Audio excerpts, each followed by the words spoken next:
Bonjour à tous, bienvenue pour la lecture de ce chapitre de Dan Dan Dan, épisode 196, défonçons ce typhon et réaction à la suite du chapitre, bien évidemment, comme d'habitude. Donc, on a attendu 15 jours pour avoir ce chapitre, je ne sais pas pourquoi. Une petite semaine de vacances peut-être ? Mais c'est pas plus mal, hein. Moi ça me va, hein, si c'est pour avoir des beaux chapitres, ou alors c'est peut-être parce que les dessins étaient un petit peu longs à faire aussi, j'en sais rien. En tout cas là, je dis ça par rapport à la première image que j'ai sur l'écran, parce que c'est quand même déjà bien détaillé. Donc tout le monde est dans l'avion. Alors, Momo, tu feras équipe avec Jin. Vas-y, Momo. Vas-y, dis, c'est quoi le plan pour contrer l'homme typhon? Alors, d'abord, tu vas te servir de ton pouvoir pour attraper les requins. Quoi? Mais, Jin, tu exerces ton ki quotidiennement, pas vrai? Oui. T'es capable de lancer des ondes de choc, je suppose. Oui, bien sûr, ouais, des sortes de Kamehameha, ouais. J'aime bien l'image. Alors, tu cibles les requins que Momo aura repêchés et tu les expédies dans le typhon. D'accord. C'est jouable un truc pareil? Vous voulez que je tire depuis l'intérieur de l'avion? Si tu doses correctement ton ki, peu importe les obstacles devant toi. Ah, ça passera à travers. Ah putain, il peut tirer. Waouh. Waouh. Ça va être réutilisé plus tard, hein, ce truc-là. Clairement, il peut tirer à travers un mur, mais toucher ce qui est derrière le mur. Clairement, ça sera réexploité plus tard, ça. T'inquiète, t'es un prodige, tu vas gérer. Évidemment, on est le matin. On est mardi matin. Voilà, pour information, nous sommes mardi matin. Il est 9h45. Certes, il est déjà bien avancé dans la matinée. Je viens de me lever il y a une demi-heure. Mais, oui, je me lève tard, moi. Je sais. Je suis pas comme vous à me lever à 5h du matin. Mais pour moi, ça reste de bonne heure quand même. Ah, c'est pas risqué de balancer des requins sur l'homme typhon, il va pas nous les renvoyer encore plus fort, bah, ça j'en sais rien, mais se prendre des requins congelés dans la tronche devrait refroidir sa vapeur d'eau, donc là on a l'explication scientifique. Logiquement elle se transforma illico en gouttelettes ou en glace. Et si de nouveaux nuages se forment à la périphérie, l'œil du cyclone va peu à peu se déplacer vers l'extérieur et perdre en puissance. Autre option, viser la base du typhon. Nom de Dieu. Avec des squales frigorifiés. Pour faire retomber directement la température de la mer. La chaleur est son moteur. Et si on en prive, il disparaîtra automatiquement. Ok. Si ça a une chance de marcher, on tente. Et tu vas où ? Bon, on voit qu'elle est fatiguée, hein, Mamie Seiko. Elle a l'air au bout de sa vie. Elle est pas bien. On voit qu'elle est pas bien. Tu vas où, là? On doit se rapprocher au maximum de la perturbation. Je vais prendre les commandes du bousin. Quoi? Tu sais piloter un avion, toi? Fais-moi confiance. Non, mais sérieusement, fais-moi confiance. Elle nous mène en bateau. Fais-moi confiance 2 fois de suite. Clairement. Momo, allez, on fait notre part de boulot, rattrape les requins. Ok, on va voir ce qu'on va voir. Ils volent à une vitesse de dingue. Attends, laisse-moi me concentrer. Bam, j'en ai chopé un. Bien joué, Momo. Amène-le un peu plus par ici. Pardon. Yep, attention, j'y vais. Oh, j'adore cette image. Oh, oh, oh. Le requin balancé depuis l'avion. N'empêche, il a réussi à passer à travers. La coque. Waouh, il fuse. Boum. Blop. Ok, dans le typhon, mais bon, ça fait pas grand chose à faire un petit flop. Ouais, bon, hein, ça allait pas marcher avec un seul. Hein. Allez, exact. Allez, on enchaîne. Man. Ah bah, c'est vrai les autres là. Jin balance des requins dans le typhon. À croire que le ridicule n'a aucune limite pour ce garçon. Qu'est-ce qu'on fait? On les trucide? Non. Tel que ça se présente, on est dans le même pétrin. Pas question de coopérer avec eux. Mais ma foi, y a pas à tortiller, faut défoncer ce foutu typhon. Je m'en vais le dégommer. Jennifer Lopez. Mais c'est quoi cette attaque? C'est vrai que on en avait un peu parlé, mais c'est quoi cette attaque? Jennifer Lopez Anaconda. Qu'est-ce que c'est que ça? Joliment, t'assure, dans toute la famille, aucune autre mémé ne t'arrive à la cheville. Bon, fini la rigolade, comme si les psychos allaient se laisser zigouiller par une stupide dépression atmosphérique. Ok, donc elle a creusé un trou dans le sol de la coque de l'avion. Ok, elle récupère son sac. Lombric. C'est du parfum? Entends ma prière. Accorde-nous ta grâce et exauce notre souhait. Réponds à mon appel et viens. Dresse-toi. Le serpent. Enfin, pas le serpent, le gros ver qu'ils avaient buté. Le ver de la mort mongole? Quoi? Mais on lui avait réglé son compte pourtant.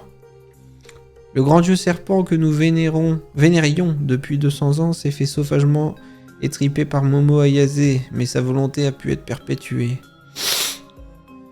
Car par miracle, je suis tombé sur une portée de ses œufs. Ah, putain! Il a fait des gosses. J'en ai fait éclore un et j'ai gavé la bestiole de bétail pour l'engraisser bien comme il faut. Donc vous reconnaissez que c'est une bestiole.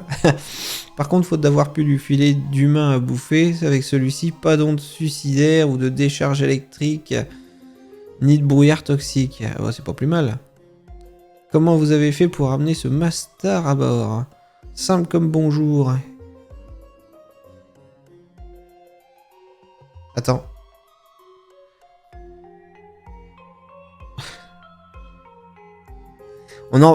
Je note ça de côté. On en reparlera tout à l'heure. Parce que là, j'ai une réflexion à la con. Mais vraiment. Simple comme bonjour. Il n'y a qu'à l'assécher pour le rendre maxi rikiki. Et quand on a besoin de lui, il suffit de le réhydrater avec un peu de flotte pour lui rendre son état normal. Ouais, un peu comme de la bouffe, quoi. Les bouffes qu'on assèche et puis qu'on met de l'eau. Bon sang, on n'avait pas vraiment besoin de ça maintenant. Attends, Gigi. Ce machin boulotte des requins. Oh, grand dieu serpent. Repais-toi de tout ce bon miam miam. Ok, ils sont à deux à le chevaucher. Ok, super. Bouffe les requins, d'accord. Et ensuite, quand tu auras bien mastiqué, gerbe tous ces sales squales sur cette purge d'ouragan. Ok, et ça finit là-dessus. Ok, ouais, c'est peut-être plus efficace du coup, j'allais dire, mais qu'est-ce qu'ils vont faire? Oh, c'est peut-être plus efficace effectivement que le fait de les prendre un par un avec Momo et de les balancer dans l'ouragan. Alors par contre, on va reparler de trois petites choses parce que on va reparler un peu du chapitre, mais 2 secondes là, il y a déjà, Mami Seiko qui va prendre le contrôle de l'avion. Pour moi, c'est pas logique. Parce que dans le chapitre d'avant, on avait dit, tiens, l'avion fait un virage. Ce qui veut dire, ils ont dit eux-mêmes dans le chapitre, ce qui veut dire que dans la réalité, il y a quelqu'un qui est en train de piloter l'avion, qui a un ouragan aussi, donc ils font déjà une déviation. Si l'avion, on va dire dans cette dimension de l'éther, suit les mouvements du vrai avion qui a lieu dans la réalité, c'est-à-dire que le pilote fait des virages, des déviations, des choses comme ça, à quel moment tu peux justifier que Mami Seiko va prendre les commandes de l'avion dans l'éther pour pouvoir faire ce qu'elle veut avec?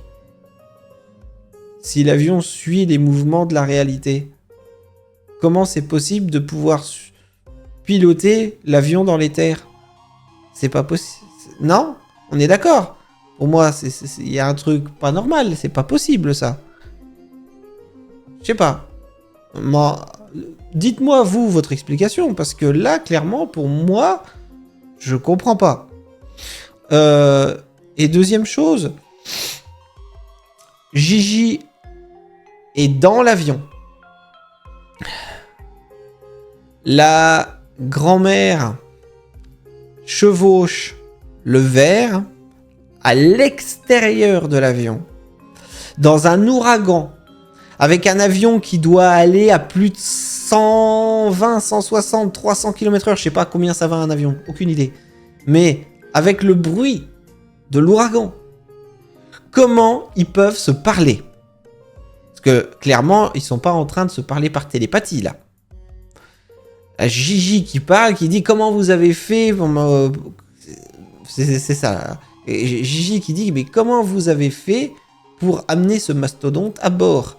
Et la mamie qui répond c'est simple, on l'a juste asséché, il fallait leur mettre de l'eau. Comment ils peuvent s'entendre alors qu'il y en a un qui est dans l'avion, l'autre à l'extérieur de l'avion, déjà de une, de deux, avec la vitesse de l'avion, avec le bruit du vent, avec l'ouragan. Comment c'est possible? Tu vois, moi j'aurais préféré, là clairement pour moi c'est pas logique non plus, clairement j'aurais préféré que ça soit... Ah non merde, ils sont 3 à le chevaucher, j'avais même pas vu. 4. Ah non, il y a toute la famille qui le chevauche. J'avais même pas vu. Non, 5, putain. Ça, j'ai l'image sous les yeux. 1, 2, 3, 4, 5. Non, en fait, ils sont tous sur le verre. Donc, c'est-à-dire qu'il n'y en a plus un seul dans l'avion, là. Ils sont tous sur le verre. Ils chevauchent tous le verre. Il n'y en a plus un seul dans l'avion. Parce qu'il en serait resté un dans l'avion et c'est lui qui aurait répondu à Gigi, j'aurais compris le truc. Bon. Voilà. C'est les deux choses que je comprends pas. Après... Bon, les images sont toujours aussi impressionnantes. Hein. Ça, il n'y a pas à chier une pendule. Je sais pas si vous connaissez cette expression d'ailleurs. Mais voilà, donc il n'y a pas à chier une pendule. Hein. Le chapitre est toujours aussi excellent. Les images sont superbes. On avance un peu plus pour combattre le typhon. La famille... Merde. J'ai oublié leur nom déjà. Ils le disent en plus. La famille... Merde, comment il s'appelle déjà? C'est la famille comment? Quito. Voilà.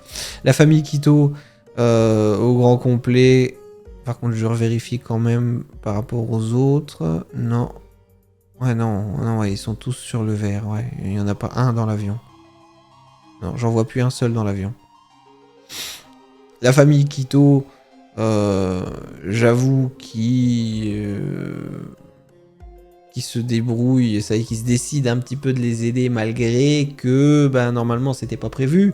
Mais la famille Quito qui se décide enfin à participer et qui s'avère être, à mon avis, plus efficace que Momo et Gigi. Le pouvoir de Gigi, 2 secondes, on en reparle, mais le pouvoir de Gigi qui est excellent au final, qu'on apprend avec Mami Seiko, que, en fait, il peut balancer son ki à travers des murs. Et ça, je l'ai dit, mais je le redis, on va clairement, ça va clairement, je veux dire, être réutilisé plus tard. Tu vas voir que dans des prochains chapitres, on aura des ennemis qui se trouvent derrière un mur, et Gigi qui va faire son Kamehameha à travers le mur, et qui va réussir à toucher l'ennemi. C'est obligé. Un truc pareil, c'est obligé qu'on va le revoir plus tard. Voilà.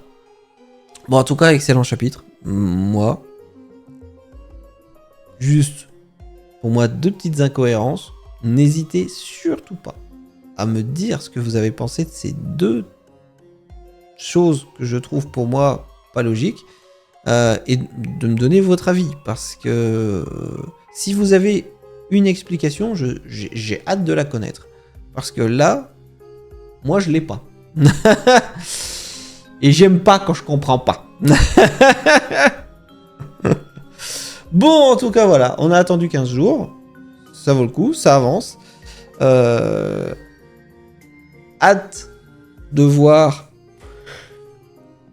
Oh, je suis désolé. Hâte de voir comment ils vont s'en sortir. si ça va marcher. Et est-ce qu'ils vont reprendre leur combat une fois qu'ils seront sortis du typhon? Ou est-ce que la famille Quito va les laisser tranquilles? J'y crois pas une seconde. Mais par contre, ils font chier avec leur verre parce que du coup, ils ont récupéré plein d'œufs. Donc, ils ont plein de petits, ça veut dire. Aïe, aïe, aïe, aïe, aïe. Ils vont encore faire chier le monde avec ces œufs. Aïe. Bon, allez. Merci d'avoir suivi cette lecture et cette conclusion de chapitre. Je vous laisse. Je vous souhaite une bonne journée et je vous dis à bientôt pour la suite.